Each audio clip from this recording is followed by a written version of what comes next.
Be careful of those selling hate because they are really selling fear, which they can then use to control and manipulate you. I'm currently buying neither, as the war machine smells blood and is hungry for even more war profiteering.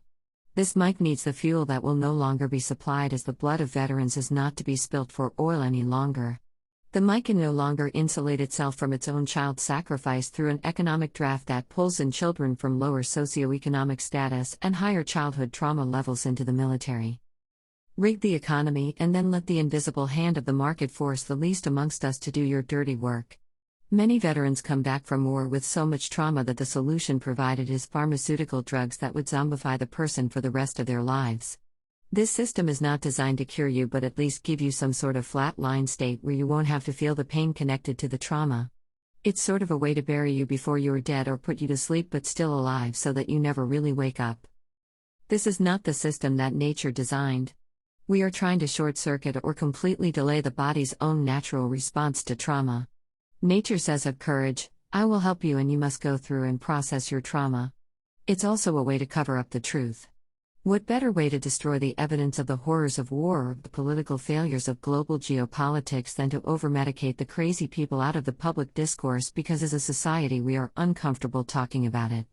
Mentally lock up all those veterans with their demons that no one else in our society wants to or knows how to deal with. Blame them for their trying to kill themselves while taking governmentally prescribed drugs, when the same drugs have side effects of suicide and suicidal thoughts. Destruction of government property. The ultimate sin in the cult of Mike.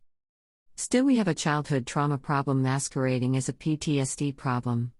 Childhood trauma is the biggest risk factor for developing PTSD in war. So what a better way to sweep our culture's failings under the carpet than by forced drugging? We don't care about your cognitive liberty. You know that because we've been doing that since you were a kid in school with Ritalin and Adderall. How traumatic is it to be taught in school that drugs are bad and then being forced to take drugs because you are acting outside of expected boundaries, which apparently is what drugs end up doing to you anyway, or at least that seems to be what everyone against them is afraid of. We veterans reject the pharmaceutical poison coming out of your war machine. Do people know that the majority of pharmaceutical drugs are made from petrochemicals?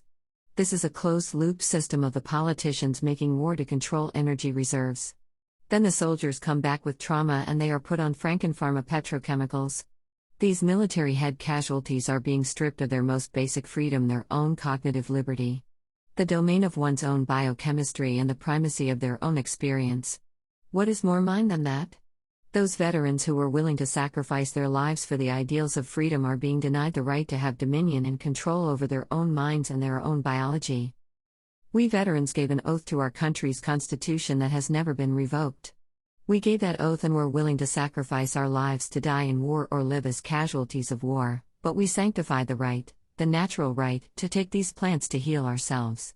We redeemed and reclaimed that right for all of humanity. The history of war shows that soldiers always brought back the plants to help heal from war in the places that they fought. With the whole world endlessly engaged in wars between humans and other humans and between humans and the plants are growing out of their natural habitats to heal the planet of the war machine once and for all. They are also calling us to them because we need their help. The remainstreaming of the archaic technology of natural shamanistic healing with sacred plants is not just a natural solution to the disease of the unnatural war machine virus. It is both a cure and replacement all in one.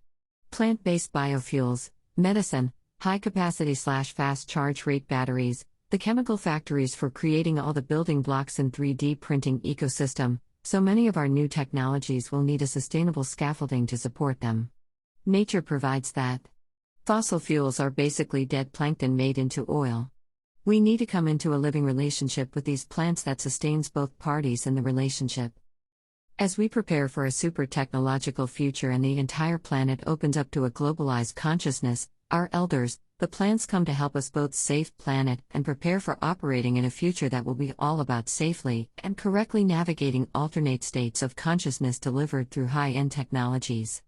If we really believe we will leave the planet someday, we certainly have to explore our own internal universe of consciousness if we are going to go out and explore the other. So folks, the drug war is ending, and even though we are already starting to experience the green dividend, the fighting is far from over. To the VA doctors we say, we don't want your shitty drugs. If the VHA can't provide unique or custom therapies to veterans, what's the point of having a separate agency at all? We veterans are taking matters into our own hands and will heal ourselves because we want to wake up and you want us to stay asleep. As they say in the Mexican proverb, they tried to bury us. They didn't know we were seeds. Pharmacist now.